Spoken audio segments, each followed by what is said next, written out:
7239. Alright, this is a bigger spoon excavator. Usually they're smaller than this, but they'll take this spoon excavator instead of using that low speed, and sometimes they'll use both. And this is before we ever rinse the tooth out, okay? So this is back at the beginning when we were prepping. They can use that. They can also use something called an enamel hatchet. This is an enamel hatchet.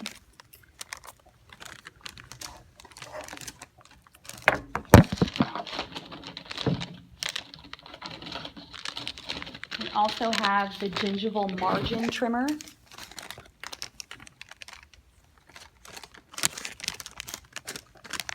And a straight chisel. Now, my dentist did not use the gingival trimmer, the gingival margin trimmer, or the straight chisel. He didn't even have the enamel hatchet. We just used a spoon excavator. But you guys need to know. That of the low speed is the small. Might use it in conjunction with. Okay. Yeah.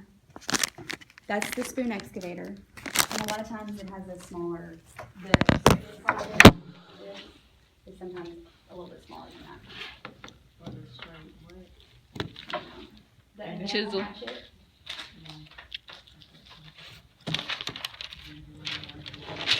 So we use Straight the hatchet.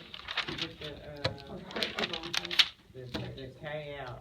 Mhm. Okay. Yeah.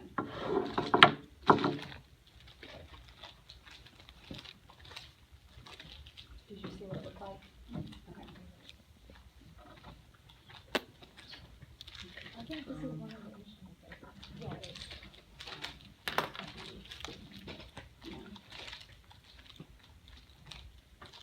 All right, so we'll pick back up. Sorry, just want to make sure that you guys had those.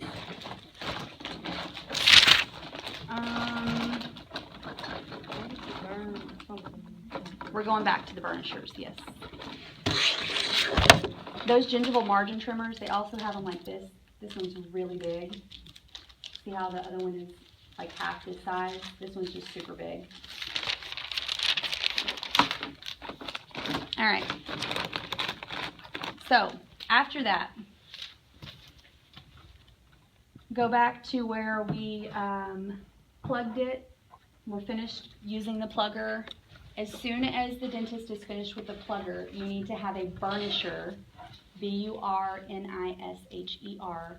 in your hand. We have several of those, okay? My dentist, I've told you guys before, we didn't even really do amalgams at all. We didn't even have the stuff for amalgam. But a lot of dentists like to start out with the football burnisher, okay?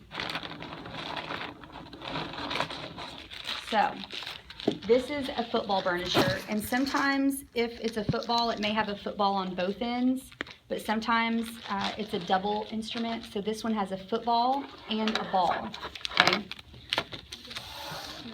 Huh? So that's a football burnisher. If they don't want the football burnisher first, they'll just use just a regular ball burnisher, and it's got a small ball and then a larger ball. Okay, so there's ball burnisher. So if you were looking at your tray setup, everything that we're going over in this order is how your tray should be set up. Okay, so we start setting up with the basic.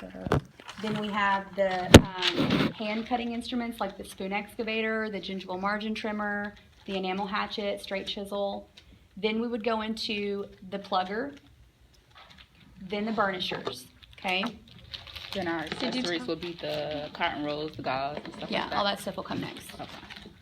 okay? Did you tell Well, us what later. burnishers do yet? Or Yeah, the first burnisher that they typically use, and you'll figure it out when you watch your dentist do a procedure, that you'll pick up on what he uses first, what he uses next, you know, so it's usually the same way every time, and if it's different, either he's gonna close his hand and use it, or he's gonna keep it open to signify that's not the one I want, or he'll just go, or hand it back to you, okay, and then you just pick a different one. Or he may just tell you, I want the ball burnisher. So you're still gonna have all of this? This is beyond the basic setup. Oh yeah, this is the setup for just amalgams. That's it.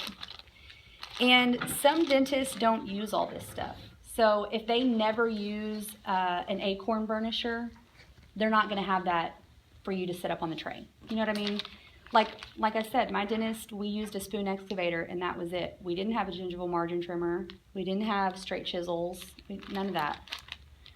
We didn't have a hatchet. Does that form like do the burnishers, like how the other one packed the teeth?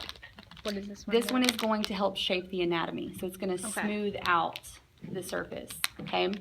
This one, the next one is the acorn burnisher. And you guys can look at it. It looks just like an acorn. This one is going to help to shape the cusps. So it's going to give you that groove of like the natural slopes in the teeth. So if you guys were looking at the one back there, that molar, how it has like the rise and fall in the occlusion, like that. That's what that acorn burnisher does. All right, so after you've given him all of these,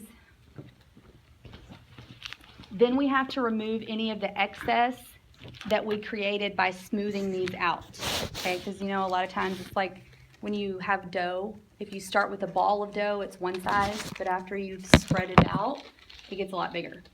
Same thing with this. So after we use the burnishers, and I'm missing some, hang on a second, because I need my T-ball, my beaver tail.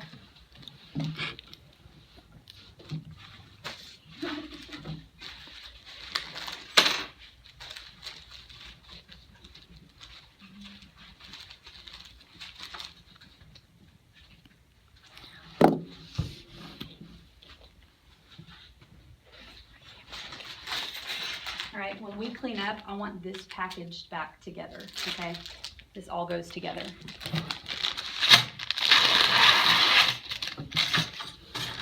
All right, this is a T-ball burnisher.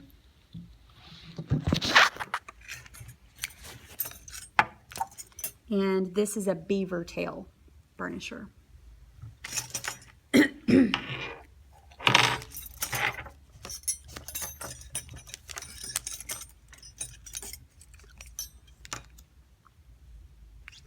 And this is a different type of plugger, and it has what we call a paddle on the end. I'm not gonna pass it around, but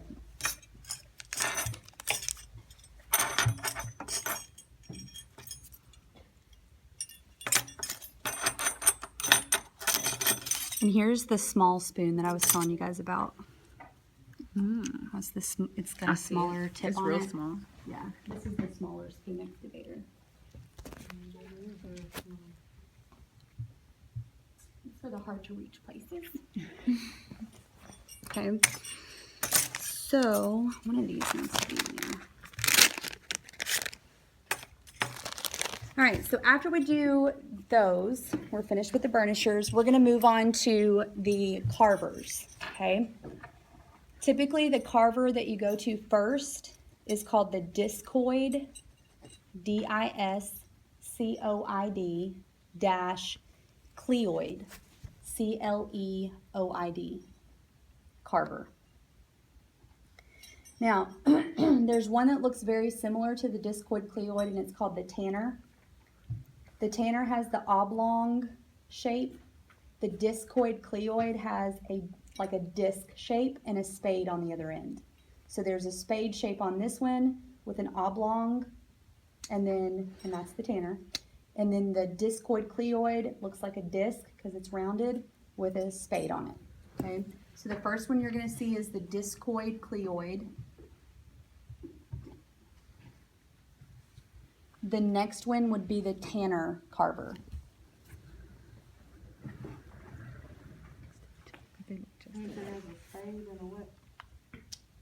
It looks like a disc. The discoid cleoid has a spade side, and then it looks like a disc. It's just a round So the disc. one on the left is the Tanner discoid carver cleoid, has a the one on the spade right is the and an Tanner. oblong, like an oblong something. Yeah, it's hard to explain. So this one's the discoid cleoid. Yeah, an oval maybe. I don't And know. this one's the Tanner.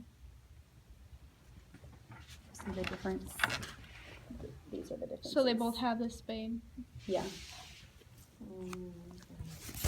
So this is the disc. and It's this just like a whole amalgam setup. Discoid, cleoid, and hammer. It looks so gluey out.